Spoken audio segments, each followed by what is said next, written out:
Hey, good morning all. It's your girl Stacy here. Getting ready to start my day.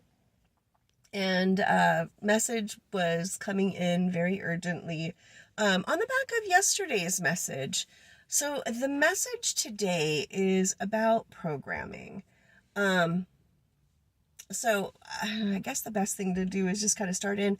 On my one IG account, I happened to like a video with Pedro Pascal. I mean, come on, right?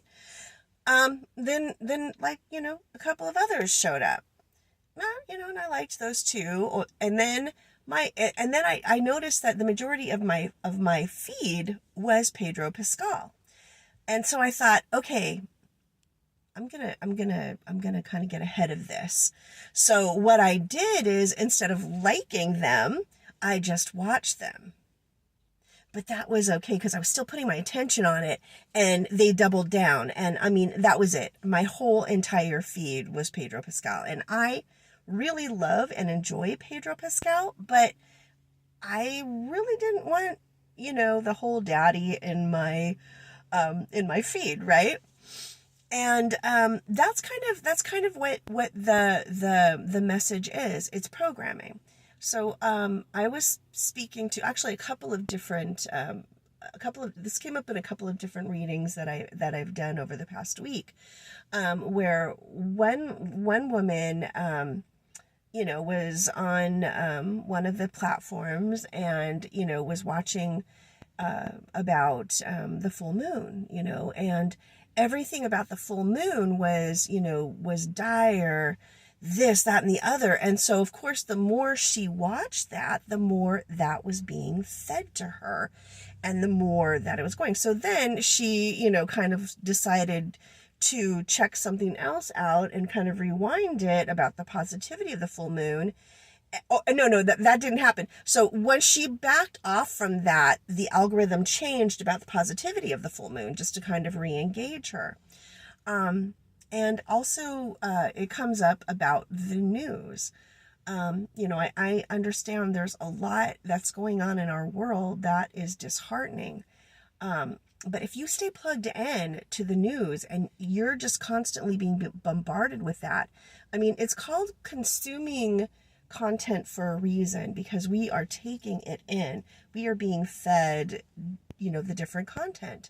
So the message here is, what are you feeding yourself? How are you being programmed? And it starts off, quite innocuous, right? We check something out, we like it, and then, that just kind of keeps getting hammered home. So the message here is to remember that you are the one that's in control. If you are looking to get some information, go ahead and look at it, but to be aware where you might get sort of sucked down that rabbit hole, and how that could end up programming you and taking kind of over your thoughts and your perspective. But again, you have the power. And, there's a lot of amazing, wonderful things out there, but it's up to us to, consume responsibly. And on the back side of that is another message about energetic hygiene. I don't know about you, but I did get sloppy about my own energetic hygiene. And, I'm having to really be very conscientious about, clearing my field, checking in with my energy.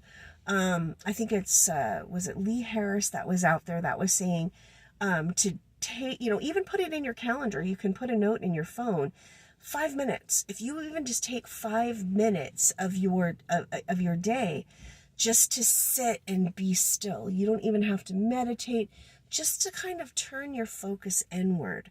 It's going to feel like you've been on vacation. I mean, this is something that we're really being called to do. So, I hope all of this helped. I hope it's not as, rambly and meandering as it kind of seems, as I'm sort of just blarping it out. If you have any questions or comments, make sure you put them down below. it's a really exciting time to be alive. And we're learning to navigate it as sovereign beings. So remember, you are more powerful than you know. Step into the joy. If you find little pockets of joy in your day, step into them, focus on them, and, expand them. That's going to help you out a lot as well. Much love. Take care. Bye.